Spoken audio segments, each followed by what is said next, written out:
What is going on, Heat Seekers? It's your boy Rick and Bryce back for some pre-gaming action. NFL Week 1. Bryce, it's been a long off season. We haven't done this since towards the end of last season. How you been? I have been great. I've been looking forward to this day. You know, it feels like a year now, but it's like Christmas. You know, you get excited as a kid for that, and this is now my Christmas. So I'm definitely excited. Yeah, I get excited until I go and just bombard myself with stuff to do, but Right. I am excited. NFL is back, and I think it's going to be an exciting season. I think we're not going to have to worry about a lot of the things that we worried about last year. Oh, yeah. In the sense that, you know, COVID's still a thing. Guys are going to miss time, but it's not going to I don't think it's going to cancel games and move games around like it did last year, which was just absolutely brutal. Especially as a commissioner trying to navigate that situation. So I think we get that out of the way and we get to just have fun and not worry so much about that part of it. It is going to suck when some of our studs end up missing time because of COVID and whatnot. But your Patriots added a quarterback in the draft and Cam Newton is gone. What do you think about that? I kind of had mixed feelings because I love, you know, we needed a rebuild. That was obvious. But it seemed like Cam kind of almost deserved another shot. And I liked the way he was like showing leadership and always seemed like a good leader to have on the sideline in the locker room and things like that. But obviously I'm not one of the coaches or anything, and I wasn't at the practices. So Mac Jones must have showed him that he's ready to take over and get this rebuild started, you know, sooner rather than later. So overall, I'm happy about it, but I wouldn't have been mad to see Cam maybe play a couple games to go out on a good note. Yeah, absolutely. I think that if you want to pass the ball, Mac Jones gives you a much better opportunity to move the ball through the air. Obviously, Cam Newton was dynamic on the ground. A ton of rushing touchdowns there, but I'm going to be looking to the right here because it doesn't show me from our Facebook group who's commenting. It just says Facebook user, but I look over there and I see Taylor, Nate, and Thomas over there commenting. So welcome to the stream. And then we've got our first question over on YouTube from Zach, and he says, Start 1, OBJ, Raheem Mostert, Devonta Smith. It's full PPR. So, Bryce, with that one, where are you going? That's a little difficult for me personally because I love Raheem Mostert, but I just think they're going to limit his workload. And I've heard reports that Trey Sermon's going to earn himself quite a bit of touches, even in this week 1. So I'm probably going to go with Odell. Listen, I love Odell coming back, but I think this depends on whether you're looking for floor or ceiling, because I think Raheem Mostert's going to get a ton of work today in a game that the 49ers are huge favorites. Detroit, you know, improving on the defensive side of the ball, but nothing that scares you away. And he's got that big play upside. But if you're really going for like nuclear upside, I go with OBJ as well. Shootout potential with Kansas City. Yeah. Cleveland's going to have to throw the ball a lot more than they would like to, you would think. But I think that's where I lean on that. We got resident Tuesday night host of the Heat Seekers live show, Roto Heat Sully in the house saying game day, baby. All the work we've put in for the whole off season. It's time now to put that to work and see how we did. Anthony jumping in saying good morning, Heat Seekers. Yes. So excited to be playing some real fantasy football instead of just talking about it. And then Sully says Javonte Williams or Tyson Williams. So which Williams are you going with, Bryce? Until I see a clear picture of what Denver's going to do, I'm going with Tyson Williams week 1. I'm doing the same thing. I'm with you there. Tyson should get, maybe 80% of the work in this first week while these other guys get acclimated. It's probably not going to stay that way, but I think that this is a guy that maintains like a 60-40, 65-35 split. Remember all the guys they brought it. Like this is literally one of the most washed up backfields I've ever seen when you factor in Le'Veon Bell and Devonta Freeman, who literally needed 3 people to get hurt on Baltimore to get a job. And then, right. Latavius Murray lost his job to Tony Jones Jr., who's kind of a similar player to Tyson Williams. So it doesn't instill a lot of confidence in me that he's going to come over and take the entire workload away from Tyson Williams. I think as long as he performs well, they're going to ride with the fresh legs and an offense that organically opens up holes for their running backs, right? Like just the Lamar Jackson effect just helps open up that offense for running backs, makes it a lot easier on them. We've seen some of the most efficient seasons come out of Baltimore the past 2 years with Gus Edwards was efficient before last year. He just didn't get the same amount of work. And then obviously J.K. Dobbins was just an efficient monster last year, efficiency monster. Jacoby Myers or Josh Jacobs from another Tuesday night host of the Heat Seekers, Anthony. Personally, I'm going with Jacoby Myers here. I'm not a big Jacobs guy. If this is PPR, it's Myers easy for me. You have a similar question on Facebook too. Has Josh Jacobs, Jacoby Myers, Corey Davis, or Cortland Sutton? Let's answer Anthony's first, and then we'll. Okay. I'm going Jacoby. I'm going Jacoby Myers. Yeah, he's a guy that I'm starting to have a lot of leagues this week. So, so we'll pop that one up there. I'm going Corey Davis on this one.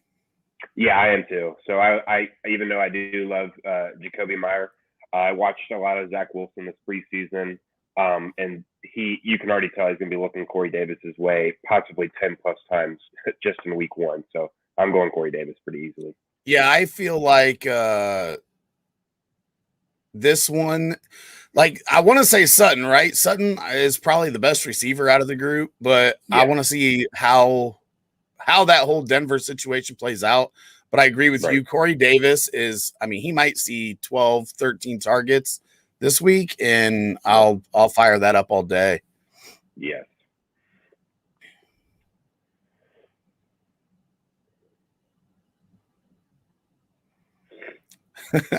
All right, we're gonna do it. I might get fired, but the Monster says he's in Buffalo right now. It's windy and raining.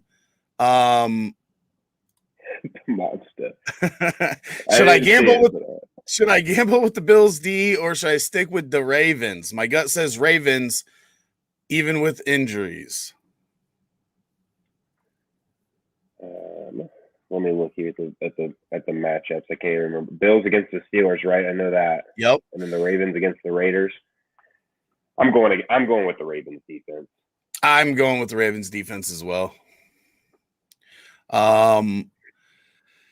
Okay, great to see us back. That was Castile over on Facebook. Says great to see us back.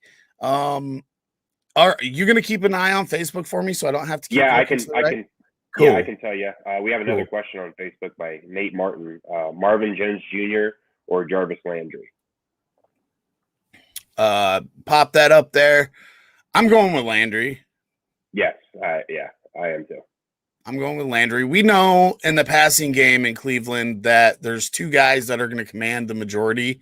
As much as I like Marvin Jones, and I think that it's a potential that he is the leading target getter on the outside in Jacksonville, it's something that's still an unknown. So I'll go with the known quantity there. Clove over on YouTube says Corey Davis or Chase Claypool. That's a good one, but I've been a truther for Chase Claypool for this whole offseason, so I'm going to stick to my guns and go with the guy that I think is going to command more targets than he did last year and is just going to be a monster. Yeah, I think this breaks down to Corey Davis in PPR and Chase Claypool in standard leagues, where the touchdown will outweigh that. So I think Claypool is going to be heavily involved in the Steelers offense this year. So I like Claypool a lot, but until proven otherwise, the way everything looks right now is that Corey Davis is looking at a potential of a 30% market share of targets. And if that happens, then he's going to be a PPR stud unless Zach Wilson just completely face plants, I think. Monty Belafonte wants to know, are we playing Devonta Smith or Cole Beasley in PPR leagues? I'm gonna go with Devonta Smith for this week. Cole Beasley he's probably good for a solid little floor, maybe like 8 points or so. But I'm willing to take that risk and kind of go with the rookie that has very little competition when it comes to the receiving core in Philadelphia. So I'll go with Devonta Smith. I think it's pretty easily Smith for me because I feel like he does have a solid floor. Because I do think that when it comes to the passing game, you got the tight ends and then you've got Rager and Smith that are going to command a lot of the targets, at least early in the season. And that can lead to not only a solid floor, but Smith's got, big play breaking ability that can lead to a pretty solid ceiling as well. Whereas Beasley's going to have to catch, 8 to 10 passes to get you that ceiling. Smith could, go 4 for he could have a similar day to what Antonio Brown did on Thursday night with 4 or 5 catches for 110 yards and a touchdown and really get you that ceiling play out of it. Clove is back and says, start 2 out of Corey Davis, Cortland Sutton, and Chase Claypool. I'm starting Corey Davis and Chase Claypool pretty easily. That's where I'm going. Again, Sutton may be the most talented wide receiver out of the group, but I just want to see how he looks in his first week back from the injury. And that offense with Teddy Bridgewater, I'm not 100% sure on. So I want to see that first, and then it could be a lot more difficult for you to choose from week to week if all 3 of them are healthy. We got Monty back with Shenault, Boyd, or Davis in a standard league. Go ahead. In a standard league, I'm going with Davis again versus these two because I feel like he is going to be the guy in the red zone for sure with the Jets, at least early in the season. Boyd has to battle Mixon and Higgins and even Chase, even though people are scared off of Chase right now, but he's got to battle all those guys for the red zone looks. And I think Corey Davis, he's the veteran in New York.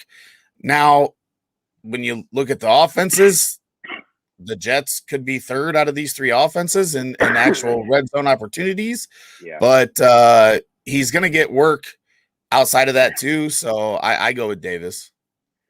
Yeah. I mean, neither of these 3 offenses are notoriously known for scoring touchdowns. Excuse me. But I agree. I'm going to go with Corey Davis. Again, it's just going to go with he's going to get the most looks. Even at that point, yards are still counted in standard. So I think he has definitely the highest ceiling for yards there as well. Absolutely. Excuse me. Yeah, if you have any questions, whether you're on Facebook or YouTube, drop them down. This is the Boomer Bust Show. Every Sunday from 10:30 till about noon, unless you guys are rocking in the chat, we'll go a little bit longer, as long as we have a little bit of time to make sure our lineups are good before the game. We're ready to rock and roll for you guys, and we appreciate everybody in the chat. If you don't already, make sure you sub to the channel and hit that notification bell so you don't miss the Tuesday night show, the Wednesday night show, or this Sunday morning show, or all of the video content that we drop here on YouTube. Also, drop a like on that video. That's a good way to say thanks for having your questions answered if we've answered them. But drop those questions there in the chat. Dirty Money has a question for us, and it is Melvin Gordon, Mike Davis, or DeAndre Swift here in week 1. I can tell you this, Melvin Gordon's out of the conversation versus these two for me. I don't know how you feel about that, but which one are you going with? Oh, absolutely. Melvin Gordon's definitely out. DeAndre Swift has had a lot of question marks with, I believe it was a quad injury the past, 3 or 4 weeks or so. They say he's full go and he's looked great in practice, but until I am 100% sure that he is going to get his full workload, I'm probably going to go with Mike Davis for week 1. The Lions did pick up Jamal Williams this offseason, who is a great number 2 to go to. So if they feel that a large workload would only set DeAndre Swift back, they're definitely going to make sure they monitor it by giving Jamal Williams some touches, whereas in the Falcons don't have anybody other than Mike Davis, and he proved that he can sustain a full workload last year. I think I'm on the same boat here, and the biggest reason for me in week 1 is when I look at the Atlanta-Philly game, I see a lot of points scored there. I see a lot of passes thrown. I think Mike Davis gets a lot of work in the passing game, but DeAndre Swift's got to go against the 49ers as a huge dog. Could be a lot of dump-offs there for him too. But I just think early in the season, Mike Davis is going to get all the work and receptions. There's touchdown upside in this game, whereas I think Swift is missing that a little bit. But it's a tough one. It's not an easy decision, and could go either way between those two. Melvin Gordon, I don't even know if he's the best back on his team. Javonte Williams might be the best. They might split 50-50. Melvin Gordon might start out the year getting the majority of the work. I have no idea how that's going to play out. But I am confident if you go with Davis or Swift that they're going to get the majority of the work on their team. Davis probably damn near all of it, because the running backs behind him are Wayne Gallman, who just got to the team, and Corduroy Patterson, who I watched for a couple of years in Chicago. I know you watched him in New England. Not a running back, just a player, a wide receiver turned pure returner that morphed into a running back. Yeah, it's one of the weirdest. I don't get it. I didn't get it for 2 years in Chicago. This one's easy for me. They ask Cousins or Darnold, and it's Cousins, I think, easily. Yeah, I'm definitely going Cousins. That's asked by Joe Lindsay here on Facebook, and I'm easily going Cousins. Both are going against weak defenses, and they both have great targets to throw to and all that. But Cousins has been pretty reliable for a long time, so I'm going to go with him.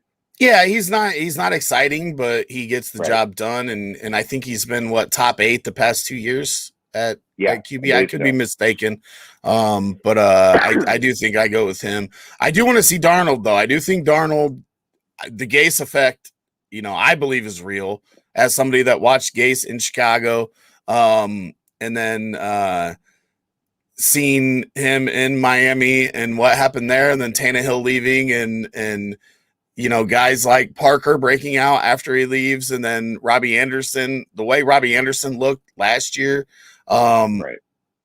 Dude, I gotta go tell Joe to quit DMing me while I'm trying to do a live show. Okay. We have our first super chat of the season. Taylor Meredith coming in strong, saying, "What up, long-time listener, first-time caller? Chances that Pitman becomes a top 15 to 20 wide receiver this year." Bryce, I'm going to let you start off with this because I don't know if people are going to expect the answer that I've got. Oh, well, I would just say, the chances are pretty low. I do like Michael Pitman Jr. I've tried to acquire him in a lot of leagues. Haven't been too successful because it seems like the owners are pretty high on him, which, is rightfully so because I kind of am too. But I just don't know if he takes that step in the wide receiver 20 to 15. I mean, the wide receivers in the NFL are just so good right now. There's so many, and even those guys that are in the 20 and 15, you wouldn't be surprised if they were top 10 a lot of times. So I'm looking for more of Michael Pittman to make that step maybe next year. It usually takes 3 years for wide receivers to kind of get in their prime. So I think the chances are low this year, but it wouldn't surprise me to see him creep up close to that and make it there the following year. Listen, there's going to be a lot of volume for this guy in Indianapolis with T.Y. Hilton out. Second year. I've said this many times. When I look at the rookie wide receivers from last year, obviously we had a bright spot with Justin Jefferson breaking rookie records and everything. But for some of these guys that we thought were real talented, I mean, Michael Pittman was top of the second round in the NFL draft. I think you got to kind of chalk it up because these guys didn't get an off season. We're talking about Phillip Rivers throwing to this guy last year. Phillip Rivers looked like he was throwing a medicine ball. I don't know what we're going to get out of Carson Wentz, but I believe the volume is going to be there for Pittman to challenge for that spot. Do I have him ranked there? No, but would I be surprised if he finished in the top 20? I wouldn't be surprised. Just because he could get 130 targets, 140 targets this year. And that alone, we've seen Cameron Meredith in Chicago get that type of target volume, and people got excited about him, even though he's not nearly as talented as Michael Pittman is. So I think it's possible, likely, probably not, but right. I do like the player a lot. I do like Michael Pittman a lot, and hopefully we see a big improvement from year one. Well, it won't take a lot to see big improvement fantasy-wise. Sully says, if I stack Zach Wilson with Corey Davis, should I run it back with a Panther? And the easy answer to that is yes.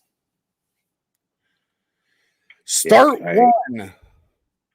With Anthony here, says start one, Beasley versus Pitt, Hines versus Seattle, Pittman versus Seattle, or Chenault versus Houston. We're starting one out of these. Which one are you going with? This one to me is pretty easy. I'm going with Chenault. If you watch the preseason at all, Urban Meyer kind of used Chenault, how he did with all the Buckeye wide receivers when he was there with these quick screens.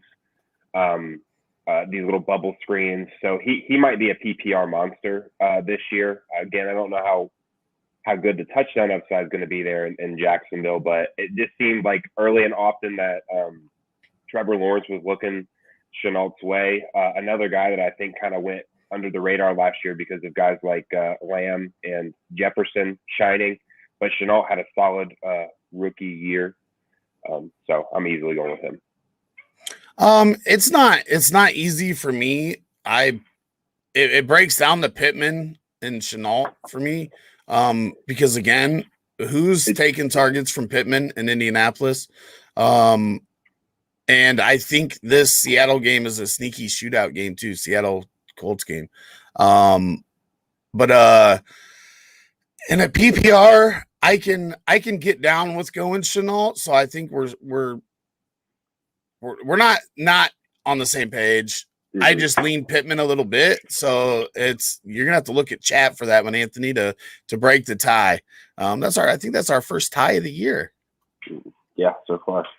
We have to do a $5 bet on something eventually. 7-1-1. I think I was undefeated in those last year. I like the idea. Monty says thanks, and it's no problem, Monty. We appreciate you stopping by the chat. If you've dropped a question, we will get to it. I promise. As you've seen with Taylor's question, I mean, money talks. I ain't gonna lie. If you drop that super chat with your question, it will move you to the top of the list. Sorry to everybody else, but we're not gonna be shy about that. Thomas says Superflex PPR. Start Devonta Smith over Tyrod Taylor, right? Ooh, man. No, I don't. I'm not starting a wide receiver over. I mean, that sucks that that's your only other quarterback option for Superflex. But I'm not sitting a quarterback for a wide receiver unless that Devontae Smith is like Devontae Adams. So. See, I think Tyrod's fine in the situation that he's in because he's going to run. So you're going to get that floor for rushing yards. He's not going to run like a Kyler Murray or Lamar Jackson or anything, but he's going to get you probably 30 yards on the ground, which is a nice little floor. But he's going to have to throw a lot too because Houston is so bad, and Houston is going to be trailing a lot. I mean, they're if you want to know how bad Houston is and how bad people view Houston, they are dogs to Jacksonville at home. Jacksonville will probably only be favored twice this year, and that's to Houston both times. So I'm fine running Taylor out there. It's not the prettiest name, but luckily the saving grace is Tyrod's a good deep ball thrower, and he does have Brandon Cooks, who's been a good deep ball receiver. But man, he's gonna throw more than he's ever thrown in his career. That's not even a question. You're gonna have to tell me who asked this over on Facebook. But PPR, Judy or Higgins, and this one's I hate to say easily, but in this matchup and everything, I think Higgins is the go-to here. Yeah, this was by Castile DeWells again. It's really, I think it's like a little bit closer maybe in my mind than yours, but I'm still leaning Higgins. I want to, there's a lot of unknown when it comes to what's going on in both of these wide receiver cores, with the addition to Jamar Chase. Where's Joe Burrow going to look more often? And then with Cortland Sutton coming back, does that help Judy? So, because now he's probably going to draw the number 2 corner on most teams when it comes to man-to-man. But again, I'm gonna lean Higgins just because of how great that matchup is for him. Man, we got to find more disagreements in here. I know. Maybe we'll get one here. Robert Woods or DJ Moore in a 0.5 PPR. This is for Anthony over on YouTube. Which one are you going with? Man, that's a good one. Someone asked this, or I think it was one of my friends asked me this, and I struggled with it, but I'm gonna go with Robert Woods. He's just always so consistent, and he scores touchdowns. So I'm going to stick with Robert Woods. This one is hard for me. Mm-hmm. I mean, it's neck and neck. You can't go wrong either way. Yeah, I do think this one is a true toss-up that could go either way. But when that happens, and if you watched us last year on Sundays, I have a rule when it comes down to this, and that is I go with the quarterback that I trust the most, and that's going to be Matt Stafford and Robert Woods. So that's where I'm at there. But I think DJ Moore is a totally fine play too. That's a tough decision to make week to week, probably. Type Xander over on YouTube says A-Rob, Debo, or Judy in a PPR. This is a no-brainer for me. I'm going Allen Robinson. No questions asked. Listen, one thing that you're also going to hear me say a lot on Sunday mornings is, you're going to see these scary looking matchups, but your top tier alpha wide receivers, you play them every week. The volume's going to be there for Allen Robinson. We don't know what we're going to get out of Debo or Judy. We don't know if they're going to get the volume on a week-to-week basis. They're going to be way more inconsistent. But you can look at the game logs for the past 2 years in Chicago and see that Allen Robinson is going to get his targets every single week. I'm taking that. There's upside there. Love the question type. Fire up A-Rob. It's not just because of the Bears hat. It's just he's an alpha in the NFL. And hopefully this isn't his last year in Chicago.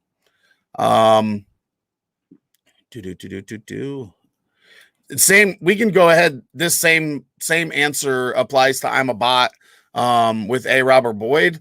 Again, Boyd's a fine play, but A-Rob's that alpha. I'm going there. I'm not sitting top tier wide receiver. Doesn't matter the matchup. Monty says, do you think Shenault gets used like Percy Harvin? I don't think he's going to get used exactly like Percy Harvin. I think he's going to get used in similar ways, but I think Shenault can be used more as a receiver than down the field a little bit further than Harvin was. I think Shenault's a good route runner. So there's some similarities, but I don't think they're identical type players. I think Shenault's more well-rounded if that's the best way to put it. Yeah, he's a more true wide receiver than Percy was, where he was more of a gadget player. I mean, you can see similar situations where Shenault's going to get, quick screens, bubble screens like Percy did, but I don't think you see as many runs and things like that. And you see more looks, like Rick said, down the field and things like that. So I'm no and yes, but overall, Shenault's a better wide receiver. To finish that off, Anthony says, I thought my Percy Harvin wounds had healed. Why you got to do me like this with one? Right. And then our boy Taylor's back with another super chat, bumping himself to the top of the list. This one's a little bit different. Rager, St. Brown, Gabe Davis, PPR. Could St. Brown be the new Cooper Kupp? So I'm going to start off first by saying that Rager's my choice here because Atlanta's defense is just so bad. This is one of my favorite games to shoot out over the week, and there could be a lot of PPR points there. And Gabe Davis, we don't know how he fits into Buffalo with Sanders there now. Obviously, still Beasley. We know Diggs is the guy. I'm going with Rager in that situation. And then could St. Brown be the new Cooper Kupp? I'm going to let you answer that one first.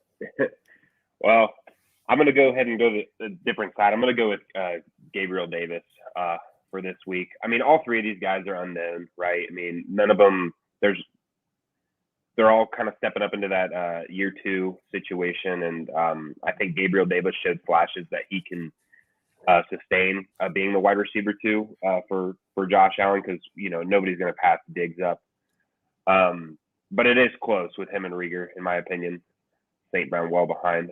Could St. Brown be the new Cooper Kupp? I mean, anything's possible, right? But no, probably not. I would have liked to seen Rodgers look his way more year one, and I just, he didn't. So,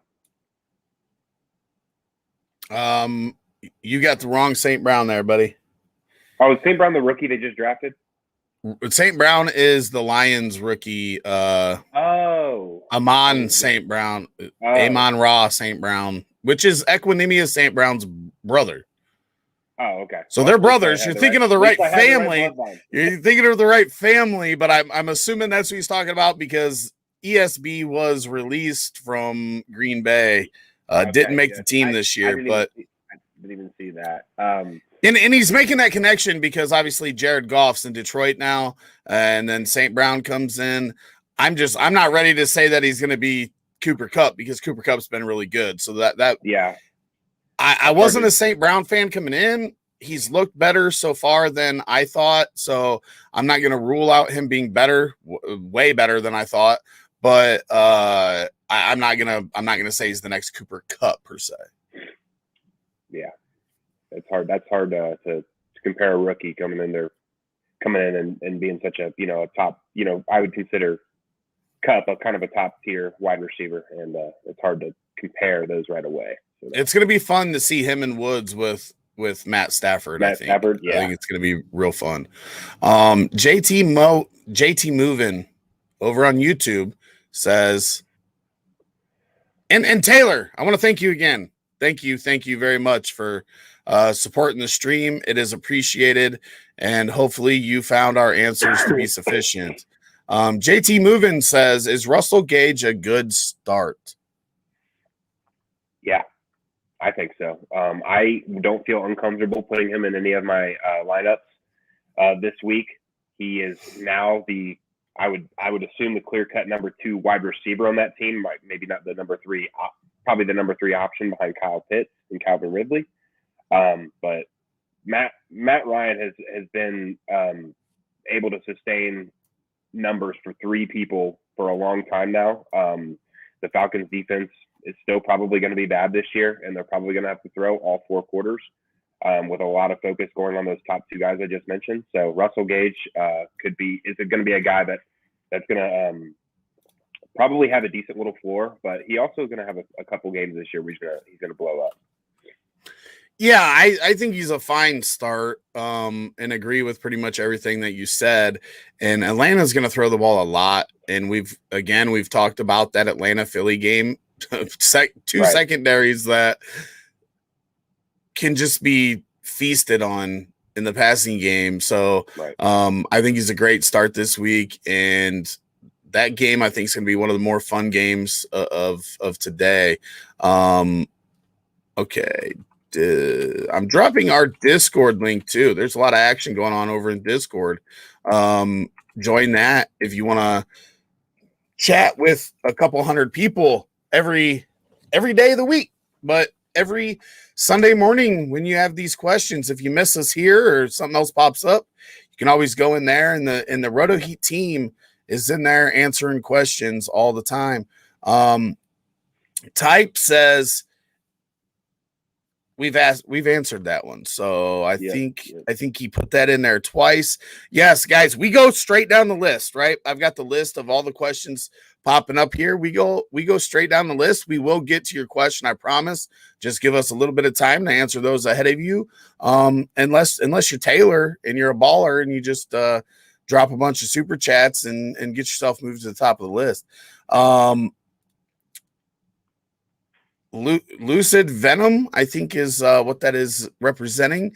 Pick 1 PPR: Tyson Williams, Corey Davis, Damian Harris, or Kenny Galladay. Which one are you going with there, Bryce?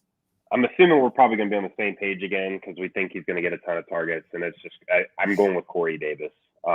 Even though Kenny Galladay is probably obviously the best talent here out of this group. I just think Corey Davis could see 10 plus targets, and it's hard to pass up on that until I see some consistency from Kenny Galladay in this new offense and Tyson Williams.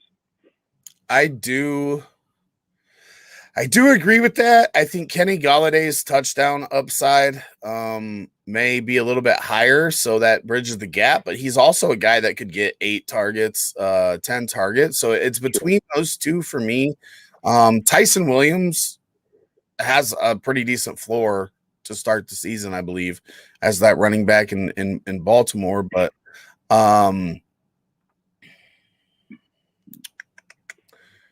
it's probably Corey Davis for me, but I don't think it's out of line to go with Kenny Galladay. Absolutely not. Rob in here saying we need more likes. Hey, we'll take all the likes. Appreciate any like that you drop. And we're going to get over here to a Facebook question. And maybe you can find who asked that for me. And it's Hopkins. Okay. Hopkins, A-Rob, DJ Moore, Beckham, Sutton, Pitman Jr. Pick 3 in a PPR format. I'm going with the first three here. Sorry, I saw that question. This is by Justin Gilliam. And I'm going with Hopkins, A-Rob, and DJ Moore here pretty easily. But you are super stacked there at wide receiver, but I'm definitely going with the first three names there on that list. People are going to call me crazy, but I'm going Hopkins, A-Rob, Beckham Jr. I think, I dropped a video, and I don't have the link on hand, but talking about how open Odell Beckham Jr. was getting at the beginning of last year. The dude was getting just immense separation, and him and Baker just couldn't get on the same page in that new offense. I think with the offseason, the new offense, because that whole passing game in Cleveland took a while to get going last year, Right. because everything was new and they didn't have an offseason to work on it. I think Odell Beckham, and maybe this is just my love of the talent of Odell Beckham, but when this guy's healthy and he's on the field, he produces. He's been 1,000-yard receiver every year that he's been healthy. Obviously, he's had injuries in there, but when he's on the field, I have no problem playing him. And I'm going that way. But how did you even get all these wide receivers is what I want to know. It's a good problem to have. Wait, okay. If you are not going to start Tyrod over Devonta Smith, why roster him Tyrod all the way? Rob says, I agree, Anthony. So our Tuesday night boys are taking over our job. Good guys there in the chat, whatever they say, can be taken as value. I'm torn with Barkley being used sparingly. Start Barkley, Damian Harris, Cortland Sutton. Barkley. Yeah, pretty easy. This is by Chris Resendez. And, I'm kind of in the same situation where I've got Barkley in some pretty important leagues of mine, but I'm not, if he's playing, I'm not sitting him. And they haven't said, the Giants organization hasn't said that they're going to limit his week one touches. It sounds like he had a full practice even last week. So early last week as well, I believe Tuesday or Wednesday. So he's had plenty of time. I think they were just being overly cautious during the preseason and all that. So I think if he's out there, he's going to get at least 80% of his normal workload, which is more than most of the running backs or any other players in the. Yeah, and if this is a PPR league, Damian Harris is out of the question because for me, he doesn't catch enough balls in PPR leagues to play him over Cortland Sutton or Barkley. And then, listen, I don't think New York, after the last 2 years of Barkley being injured, is going to even dress him if he's not healthy and good to go. And if he's healthy and good to go, why aren't you going to play him the whole time? I'm not the doctor, I'm not the team, so that can't be written in stone, but I would have to think that they're planning on using him close to a normal workload if they're going to play him at all. If not, why even do it? And risk, re-aggravating anything or anything like that. So Barkley, I'm starting him up everywhere. I've got him. And I have a lot of Barkley, so I'm putting my money where my mouth is on that one. Yep. Miles Sanders, Mike Davis, Darrell Henderson, half PPR. This one's really easy for me. You go first then, because I think it's Miles Sanders. Okay. It's Miles Sanders. Listen, they put him on ice during the preseason, not because of injury, but because they want this guy healthy. Boston Scott's going to get his little bit of work. Sanders has had problems catching the ball out of the backfield the last 2 years, or last year and so far this preseason. But Miles Sanders is the guy that's going to get the bulk of the work in Philly, and he's more talented than Mike Davis. He's more talented than Darrell Henderson. And with it being half PPR, I'm way less worried about the drops than, in a full PPR. Mm-hmm. Miles Sanders for me, lock and load. I love the player. Yeah, Mel Sanders is a beast. I mean, I feel like he's such on a bad team the past couple of years that he hasn't been like a focus for a lot of people. But if you watch the guy play, he runs hard, he's fast, and he's got something. Right. He's got something the other two don't have, and that is like play breaking ability, right? Like you remember, I think it was Pittsburgh at the beginning of last year. Like everybody had Miles Sanders written off, and then he popped off like an 80-yard touchdown against them. And that's just the type of stuff that Sanders can do that I don't see Davis or Darrell Henderson doing. Where he could get it, make your day on one play, and I don't think the other two guys can. Right, Mike Davis is going to see a lot of work and a lot of touches is what I predict, but I'm just not going to sit a guy who can literally in one play get all the points that you need that week. I agree. And then Josh drops in and says Odell or DJ Shark, and this one's easily Odell for me. I agree. Yeah, I'm going with Odell. And then followed it up by our friend Monsta. Odell sucks.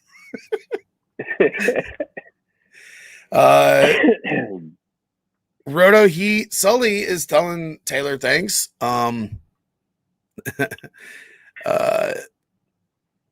Daffy says Josh Jacobs or Myles Gaskin. I'm going with Myles Gaskin here.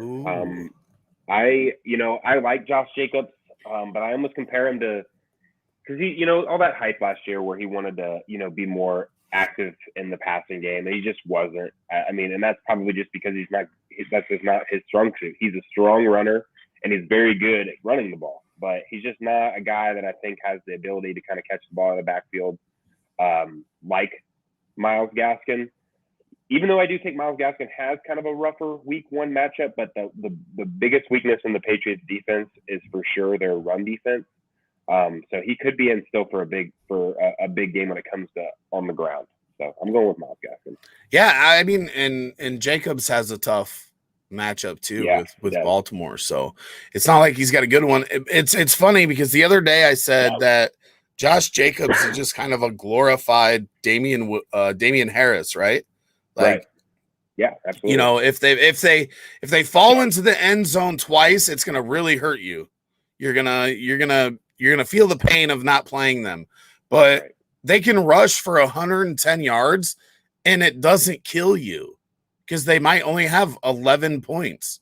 So I'm never worried about sitting those types of guys, especially in tough matchups where they don't look to have multi-touchdown upside.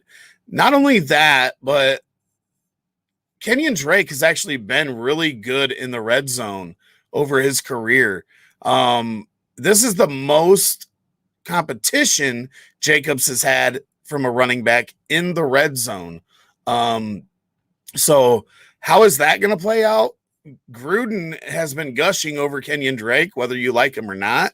We know that Gruden is bullheaded enough to only play guys that he likes.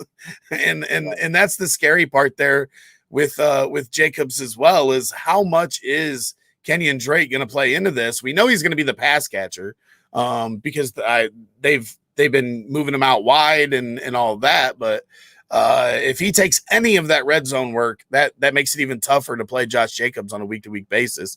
And I'd rather be off of Jacobs too early than too late. Bill Romanowski says, I'm starting Saquon. Should my number 2 be Montgomery or Mostert? No PPR. So standard league, Saquon, and then Montgomery or Mostert. Mostert. Standard, I'm going to go with Mostert. I think really? his team just has way more touchdown upside. With PPR, I'm going to go with Montgomery pretty easily. I know they who did they acquire this offseason? Damian Williams, correct? And he's Chicago. He's a good good back out of the backfield. I think that Montgomery can do it all, and he should be a 3-down back, whether or not they've got good pass catchers in the backfield or not. I just like Mostert, I believe, I read some statistic where he does not lose yards. Like every time he gets the ball, he always goes forward.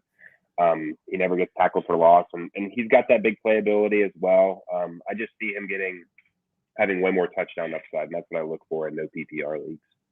I definitely understand that. It's just hard for me not to play a back that should get 20 some touches. And at least the receiving yards match up for that. But it's obviously the Rams, right? And it's probably going to be a pretty ugly game for Chicago overall. But I don't know, man. That one's tough for me. For me. I think with the matchup and everything, it makes it you can see what tough matchups can do. I mean, you saw how the Cowboys they tried to somewhat get Zeke the ball, but I mean, when you go against teams that are just so good at stuffing the run, it doesn't matter how good your O-line is. A lot of the times, they're gonna have maybe a bad game, and I just project that this is one of those weeks where Montgomery has a bad game. But I still love him for the rest of the season. I'll definitely say that Mostert is the safer play if that's what you're looking for. I think that is 100% fine to go with Mostert there. Rank these wide receivers: Tyler Boyd, Brandon Cooks, Corey Davis, Cole Beasley. I'll make this pretty easy for me. Considering floor and ceiling, I'm going Corey Davis, Tyler Boyd, Cole Beasley, Brandon Cooks, but the caveat is that Brandon Cooks may have the biggest upside because he is the biggest play threat out of the group, and Houston is going up against Jacksonville, who doesn't really scare you, and he can get behind the defense and make it on one play. But the other guys are all safer, and they're going to get a bunch of targets. So that's where I stand on those four going into this week. If we're going by talent, it's a different order. But when it comes to fantasy, Corey Davis is easily number one for me with Tyler Boyd right there. I'm putting Brandon Cooks above Cole Beasley. Brandon Cooks has been pretty consistent his whole career, but he's also been, kind of blessed with the opportunity to only play with good quarterbacks. Yeah. I mean, Breeze, Brady, Watson are his quarterbacks his whole career. So it'll be interesting to see how he does with a guy that's not nearly on that level. But he is the number one guy there, where Cole Beasley I could see dropping to like kind of the number 3 with Gabriel Davis passing him up is kind of what I'm predicting this year. So I'll go with Brandon Cooks at the 3 spot, barely in front of Cole Beasley. How gross is this? In Brandon Cooks' career, Tyrod Taylor today is going to be the worst quarterback that he's played with. Yeah, he's 29, 30 or something. That's pretty. Let's flip that over to Allen Robinson, who we talked about in a couple questions earlier. That guy, as long as he's been around, is playing with his best quarterback today, and his name's Andy Dalton. Poor guy. Poor guy. Bill says that he smashed that like button. We appreciate it. And my boy JL from Front Yard Fantasy dropping by the chat said, don't forget to hit that like button. And Sully says JL in the house, and JL loves this house, and we love you and the Front Yard Fantasy family. So if you're here when we're done with this show, type in Front Yard Fantasy in your YouTube, go over there, subscribe, and hit the notification bell on their channel. And every day at 3 p.m., they have a different fantasy show.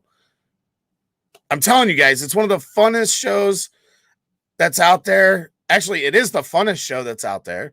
But make sure you get over there, subscribe, hit that notification bell. Don't miss them, guys, every day at 3 p.m. Plus, they've got a Friday 6 p.m. show over on FanDuel. That is fantastic as well. But they play a lot of games that are just great, fun, fantasy. Go ahead and do that. Front Yard Fantasy. Just wait till after we're done to go search for them. Just don't forget. Or pull up a new tab if you want to do that.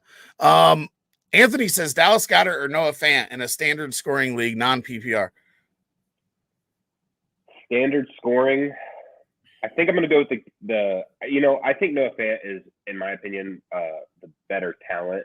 But Dallas Goedert is been pretty consistent when he's healthy. And that game should be I think you've mentioned, could be a shootout today. I'm going to go with that guy just because I think the touchdown upside for today is higher. Long term, I'd prefer to have Fant. Yeah, it's I think they're both super talented, Goddard and Fant. They're two of my favorite tight ends to have on my dynasty rosters. But again, I look at Goddard in a situation where we're talking about Devonta Smith and Jalen Reagor as his main competition for targets. When we look at Noah Fant, we're looking at Cortland Sutton, who's better than probably either of those receivers for Philly. Jerry Jeudy, who's probably better than both of those receivers for Philly. So I feel like Noah Fant's got a lot more competition, and Dallas Goedert is probably going to be the guy in the red zone, because when we talk about those receivers on Philly, they're both also not very big. They're not going to go up and muscle touchdown catches away from big corners and whatnot. But this week, Atlanta's just so bad on defense. I like to fire up Goddard. And then for you that are Roto Heat Sully fans, he's actually going to be on Front Yard Fantasy this Tuesday. And JL says yes, the best guest of the year on Tuesday. At first, I was laughing because I thought he said the best guest of Tuesday, and they have one guest. So I was like, yeah, get it, Sully, top dog. But yes, that is there. All right, I gotta get a drink here. I'm losing my voice. We are an hour in already. Can you believe that? We're an hour in. Makes my time go by faster. 2021 season. An hour and a half till kickoff. Yeah, it's crazy. JL's laughing at me. He was actually talking to Anthony. Man, it's so hard to believe. Time's just flying by. We got to all the questions so far. We got to all the questions so far. Now we got a little bit of banter going on in the chat. I love it. This offseason has just been, it's felt like it's taken forever. It felt longer than most off seasons. Yeah, and they even shortened the preseason for some reason it felt longer. Ooh, JL drops a good one. PPR league. Adam Thielen or Cooper Kupp? This is a tough one. That is a tough one. Adam Thielen's going against such a bad defense. Cooper Kupp going against a better defense, but I like the addition of the quarterback. I'm going to go with Cooper Kupp. I think when it comes to these toss-ups, I'm going to go with the quarterback I trust just a little bit more, and I'm going to go with I trust the quarterback quite a bit more. I feel like Matt Stafford, if he didn't play in Detroit for his career up to this point, like would be talked about in a completely different light than he is now, right?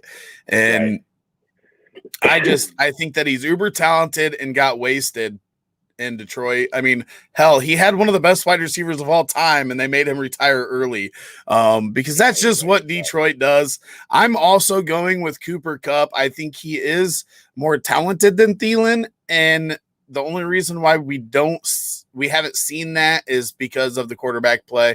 And now that they're swapped, and Goff is in Detroit and Stafford is in Los Angeles, Kupp could go to the moon.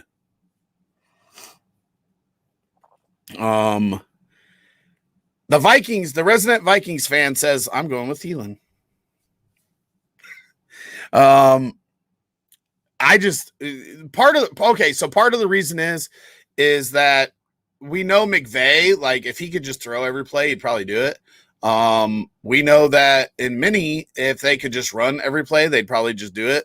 Right. So Thielen obviously could get into the end zone, but he's also got a guy on his team that is way better, right? Like when I look at Kupp and Woods, they're like coexisting 1A, 1B wide receivers. Right. When I look at Minnesota now, it's Jefferson and then a gap and then Thielen, which doesn't mean Thielen's not good, but I think that Kupp with Stafford is just an improvement to this point. You like Robert Woods or Cooper Kupp better? I like Cooper Kupp better with Stafford, but I think they're both fine. Yeah, I was just curious. Since they're so close, I thought we'd get that question. We got some news. Zach Moss inactive. Was he? I didn't even know he was hurt, but that's he got hurt. He got hurt like a week or two ago or something, and like I just know because a lot of people were panicking and getting Singletary in a lot of leagues. Or wait, was it Singletary that was hurt and people were getting Zach Moss? I'm pretty sure he's had a nagging injury for a while now, if I remember correctly. I know one of them was hurt for sure because I had people asking me, should I go get blank? I have this one. I'm learning how to use this software. It's the first. I've only done it. I think this is the second time that I've used this software to stream. We changed everything over this year, so yeah, no, he's been hurt for like a month. Yeah, it says Zach Moss injures his hamstring. Well, see, I'm getting people saying Zach Moss is a healthy scratch. Oh, maybe it was Singletary that got hurt earlier in the off. Somebody got dinged up in the off season and was so hard to. I'll keep an eye on that chat as well to make sure that is the truth. Let me get out of these banners. I'm learning how to use this. JL, I need a pro like you. And JL says Devin Singletary season. I'll tell you what, I've always liked Devin Singletary's talent over Zach Moss's. I've never seen the love for Zach Moss. I don't really like either of them personally, but I don't love either of them. I just preferred Singletary over Moss, but yeah, Moss just seems like a short yardage back. That's all I thought he would be. He ran all over New England. Sully says breaking news from our Moss #1 fan. And then he says, dude, this dude was all last year. How do you have zero? How do you have zero shares of Moss with as much as you freaking promoted him last year? I don't have any of them, that's for sure. I've stayed away from both of them. Per rap sheet, Moss is inactive and he is not injured. He is just not very good. Ooh, rap sheet didn't say that. I added the not very good part on. I figured that. Interesting. I like that because, I do have a lot of Singletary shares just because they were so cheap. He was one of those 8th, 9th, 10th round running backs you could snag in a lot of drafts last year because of the Moss news coming in. And I just didn't think Moss was going to take his job. But, maybe Singletary gets back to getting all that work. And we know at running back, you can be bad, but if you get all the work, you still bring value. So, right. There's that. And then JL says all the news from preseason minicamp has been positive for Singletary, and it looks like it's playing out that way, right? And yeah. So who's? I guess this is my question. I don't know their depth chart right off the top of my head. I think Matt Breida was number 3, right? So that brings him back into a number 2 role there in Buffalo. I'll look at the depth chart real quick, but I believe you are correct.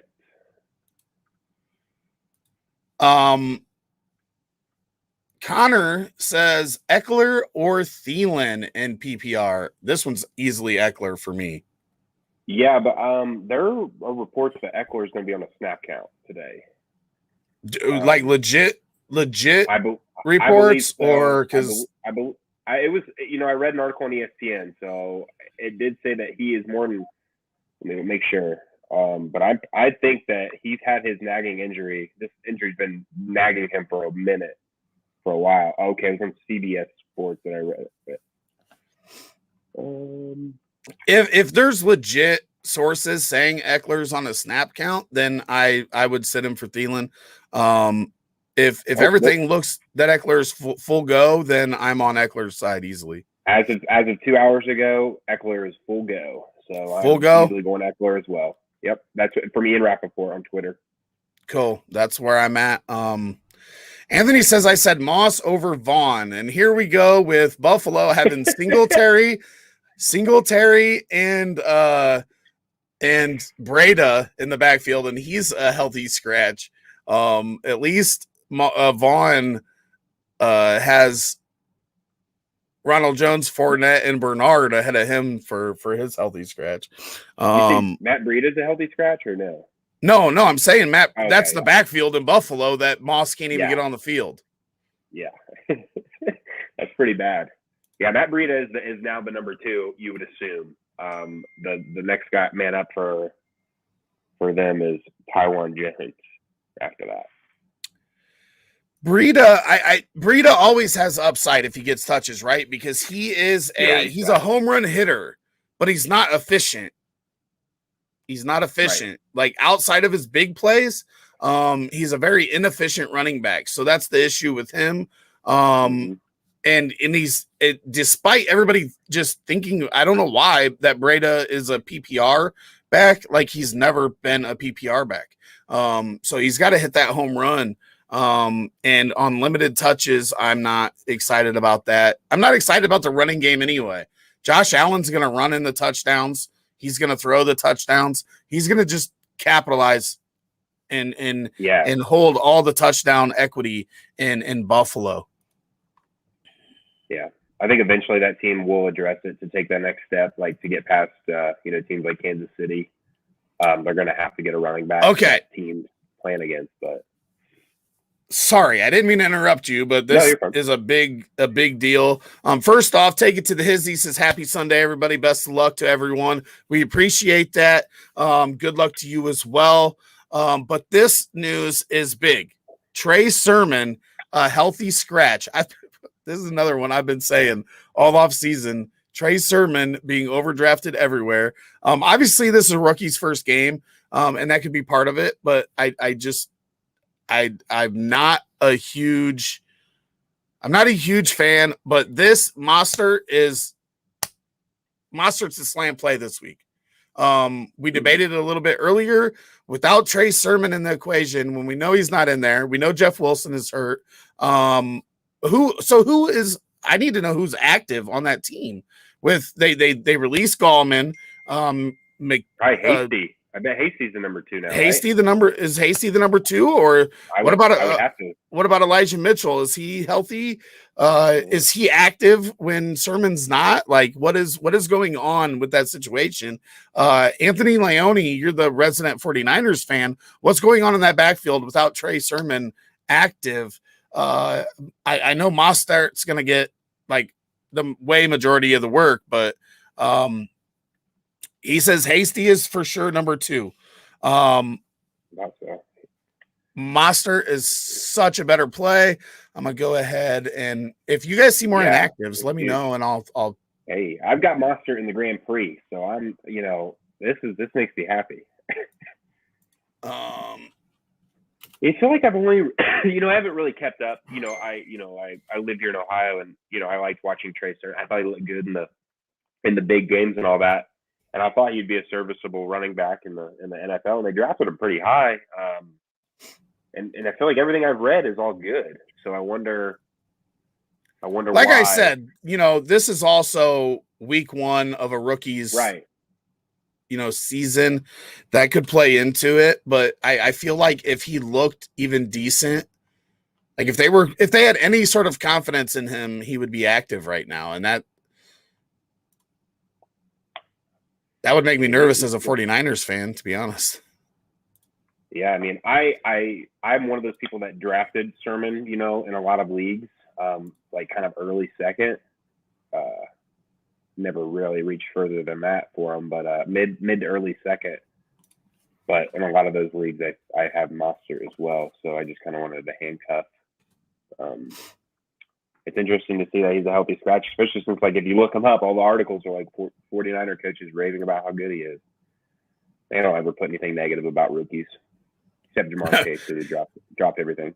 Right? They want to build up that confidence, make sure that their rookies don't lose all their confidence. Sully asking a DFS question. He says, Hasty a sneaky DFS play now? No. He's way too thin. You don't need to go that deep. There's a lot of value. Get your value at wide receiver if that's the type of move you're going to make, because there's a lot of good value at wide receiver this week when you've got guys like Elijah Moore. We were just talking about Elijah Mitchell. Elijah Moore, Callaway from the Saints. You've got Rondell Moore from Arizona. You've got Jalen Reagor at 3,700. You've got a lot of wide receivers there in that 3 to 4K range that are better plays than Hasty. I've got both Elijah Moore and Callaway in my cash lineup. Oh yeah, those two would definitely be in mine as well. Ed Wagner says full PPR flex spot. Pick one: AJ Dillon, Jalen Waddle, Elijah Moore. Where are you going with this? I'm going with Jalen Waddle. I think he's the best wide receiver in that draft class. I had him and Jamar Chase kind of personally ranked like neck and neck. I wouldn't have been, I've been, and for some reason, just because Waddle was injured last year, he fell so much further than he should have in a lot of drafts, and I benefited from that. I think this dude has like that Tyreek Hill type of play where I've been watching a lot of film on him. I did in college, I did in the preseason practices. He gets separation from some of the best. So I'm going with Jalen Waddle. I think he makes an instant impact in this league. I like Waddle a lot, but I'm not playing him week 1 against the Patriots. Stephon Gilmore's out. Gilmore is out, but Gilmore's out for 6 weeks, yeah. But the one thing the Patriots do is they scheme to take away your best player. And I would have to think Waddle is considered their best player in the passing game with Will Fuller, and Will Fuller's out. I would be worried way more about Jalen Waddle getting behind the defense than I would be Parker. But I'm also not a pro coach either. I'm not a defensive coordinator, but I think Elijah Moore is the guy to play here in a full PPR. I know he's going to get targeted. I know Panthers defense is not very good. I shouldn't say I know he's going to get targeted. I would think he's going to get targeted. And I just like that matchup better. $5 bet. I'll take a $5 bet. Elijah Moore, and you have Waddle PPR. Okay. All right, yeah.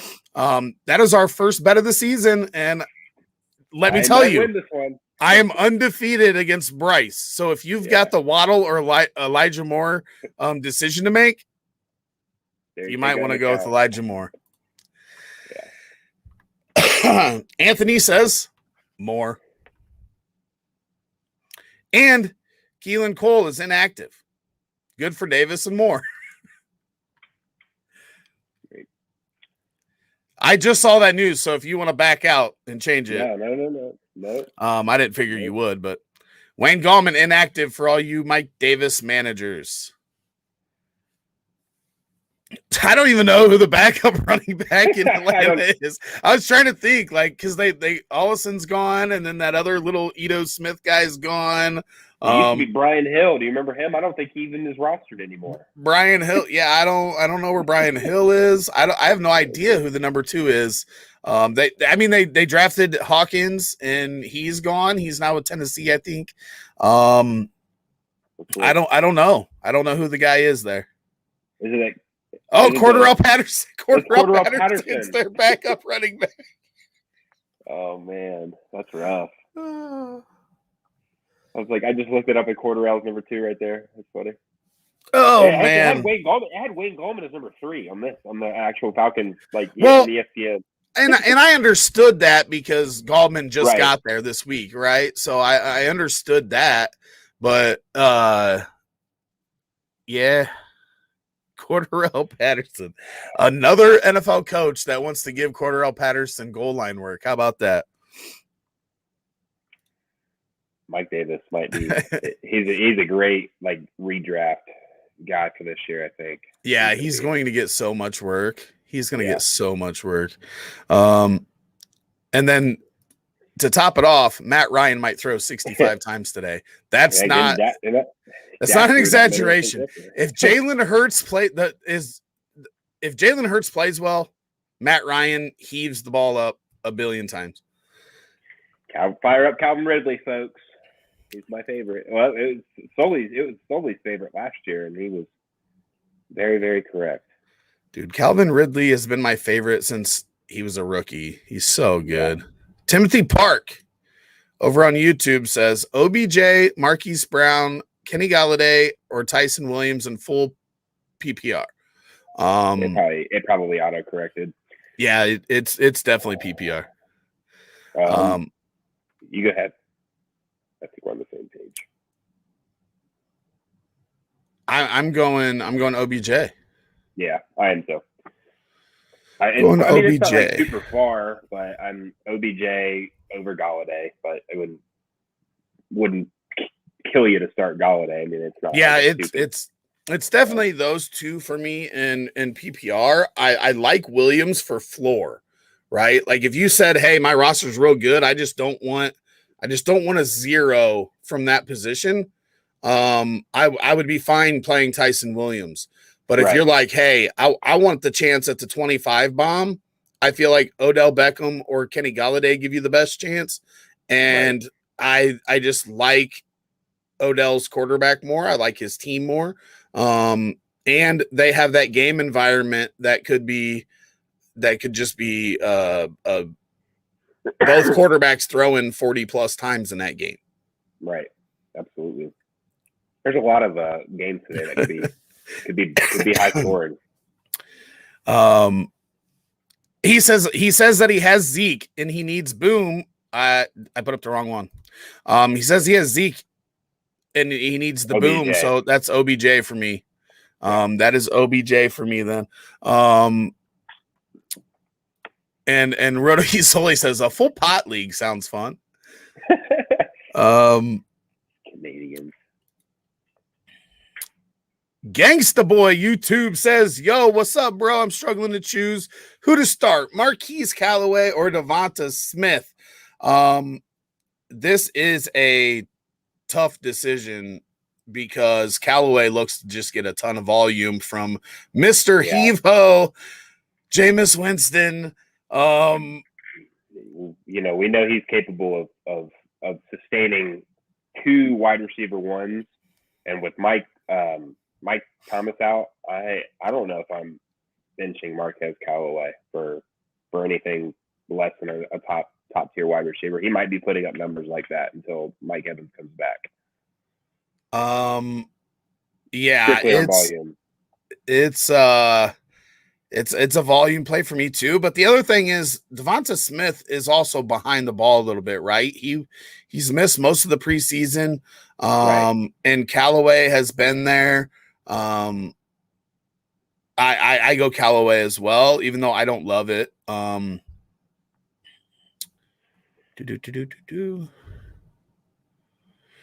Yeah, and I agree with this too, Rob, when it comes to Tyson Williams. They don't throw to the running back a lot. So that's not a comment that I made that was in regards to Williams' ability, just the fact that I don't know until they show me they're going to throw to the running back. I just don't consider it. Josh Jacobs or Mike Davis? It's Mike Davis for me. Oh yeah, easily. I think we're just on the same page. He's just going to get so much work. It's going to be like Leonard Fournette when he was in Jacksonville. Jacksonville, yeah. Or James Robinson last year. Yes, yeah, exactly. He 25 touches just seems like the minimum at this point. Remember, and this is, I say this all the time, when it comes to running back, the talent's not You've got the really, really talented guys, right? The Christian McCaffreys and Dalvin Cooks and Kamaras and whatnot. Those guys are in a league from their own. When you get below that first tier of talented running backs, like then it's not talent that matters, it's opportunity. And you can have an inefficient back that gets a shit ton of work and gives you a solid floor and ceiling because of that. And that's where Mike Davis is, right? He's probably not gonna rush for 5 yards per carry. He's going to get a ton of targets. A target's worth one target is worth like 2.8 carries for a running back. So the amount he's going to get for both is similar to what he got early in the season last year with Carolina. But Atlanta doesn't have the luxury of not continuing to give him that type of volume. So it's definitely a different situation there. See, and I've talked about this in DFS. I'm fine fading Callaway, but in a week-to-week basis, like they're going to move Callaway around enough that Zaire's not going to be on him every play, and they have to get the ball. They have to at least attempt to get the ball to Callaway because of the way their wide receiver core is shaking out right now. I mean, it's Callaway, and then it is Trey Club, Deontay Harris. Deontay. It's not good. So it's going to be Callaway and Kamara that eat up the majority of the targets. I said it a little bit ago in the show, but whenever we have this situation at wide receiver, it reminds me of in Chicago when Cameron Meredith was the Bears' #1 wide receiver, and he scored a lot of fantasy points, even though he was seeing the top cornerback, and they were all pretty much as skilled or more skilled than he was. He was not a good wide receiver. People didn't believe me. And then the Bears let him go, didn't match the Saints offer. And then he didn't even make the Saints team. The volume is what's important to me at wide receiver. And while Callaway's not one of the top notch receivers, we know he's going to get it because there's just nobody else to get it in that wide receiver core.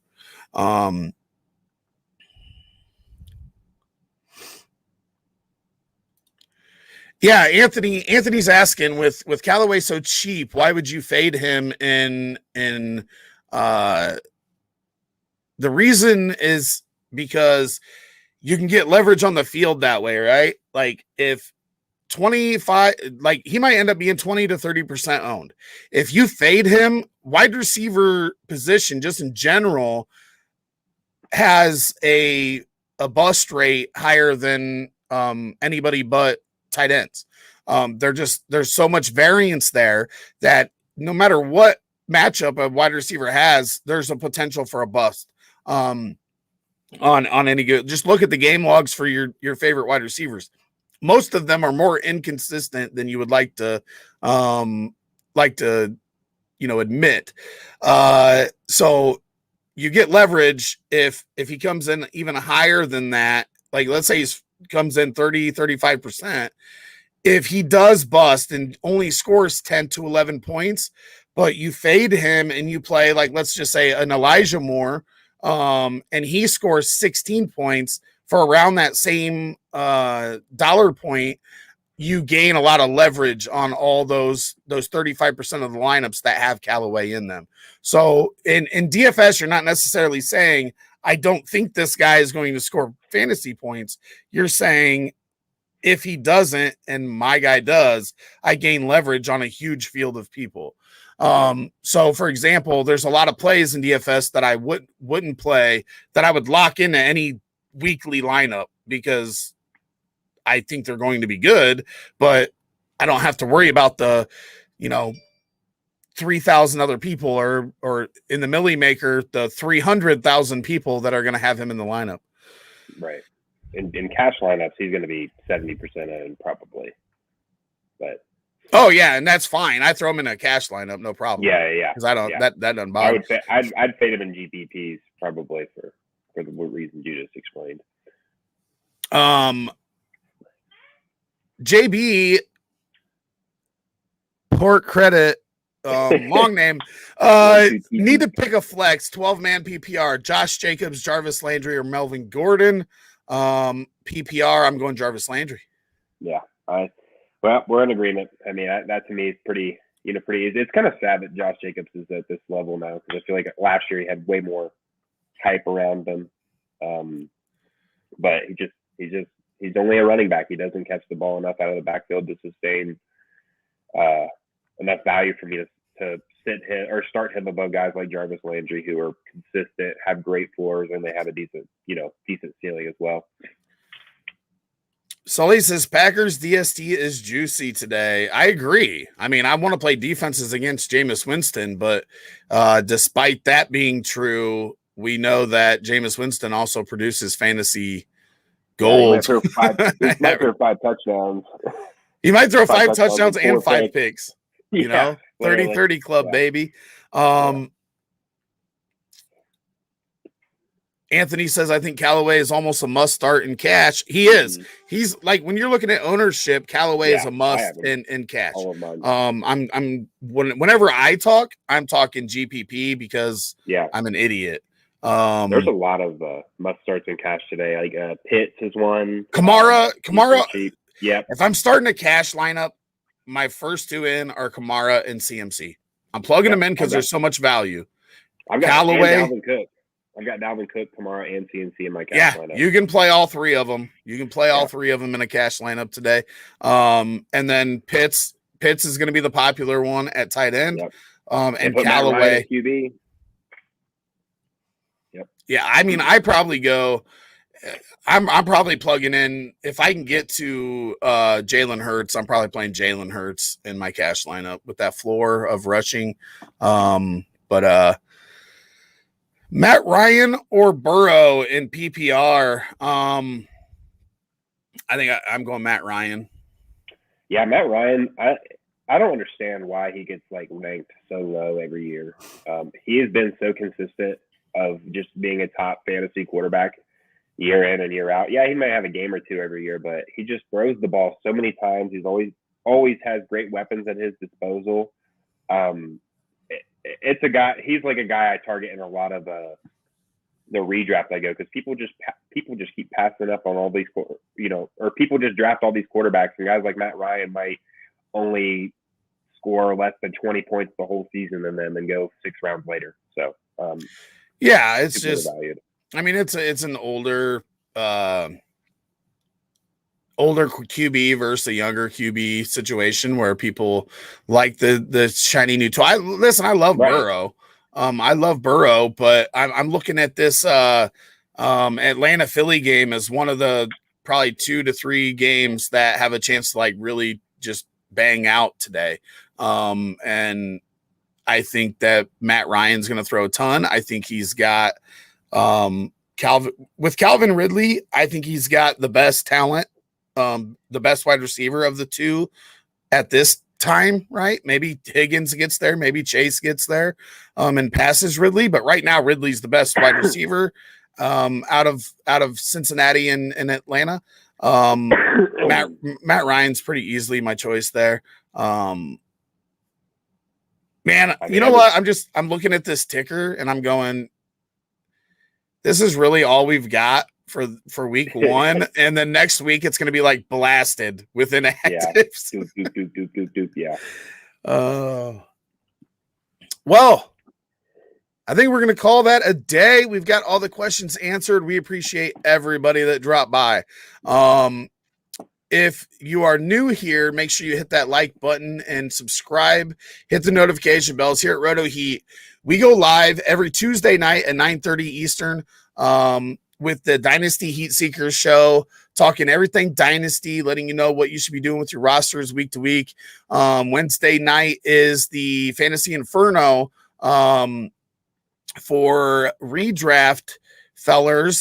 Bryce is also on that show on Wednesday nights and talking, starting to look at start sits, starting to look at potential trades, waiver wires, all that action on Wednesday nights at 9:30. And then Bryce and I are back here every Sunday. We will be joined by Matt next week. We will have 3 of us on the show going forward at 10:30 Eastern Sunday mornings, and we will stay live until noon to 12:15. As long as we all have time to get our lineups in, we are good to go. Bryce, you got any last pointers for today? Good luck to all you fantasy owners, except if you're playing me. And let's root for Jalen Waddle. I hope you guys beat Bryce, even if I lose the $5 bet. Whoever he just said he's not giving good luck to. I will say good luck to everybody, even if you are my opponent this week, because you're gonna need it. Yeah. Yeah, there you go. All right. Thanks, everybody. We will be back next week.